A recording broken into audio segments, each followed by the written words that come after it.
à tous. Le marché parisien ouvre en hausse dans les premiers échanges. La décision monétaire de la Fed sera connue dans la journée. À suivre aujourd'hui, Renault qui a publié hier soir après bourse ses résultats trimestriels. Le groupe a fait état d'un chiffre d'affaires en hausse de 15% à 10,4 milliards d'euros, un résultat au-dessus des attentes. On sera également attentif à Dassault Systèmes qui a enregistré un chiffre d'affaires de près de 410 millions d'euros au premier trimestre en hausse de 31% en données publiées. Sa marge opérationnelle est ressortie à 28,3%.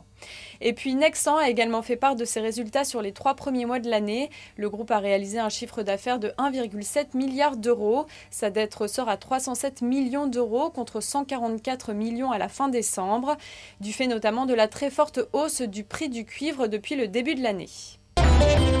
Les conséquences du séisme continuent de peser sur le Japon. Cette nuit, l'agence Standard & Poor's a abaissé la perspective de la dette japonaise de stable à négative avec une note inchangée à A-.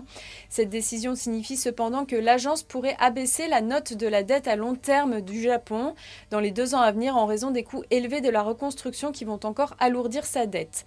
L'agence estime que le gouvernement doit procéder à des augmentations de revenus en procédant notamment à l'augmentation des impôts afin de ne pas alourdir le déficit de l'État. Standard & Poor's estime cependant que la croissance à long terme du Japon n'a pas été remise en cause par la triple catastrophe du 11 mars. Voilà, c'est la fin de ce flash. Prochain rendez-vous à midi.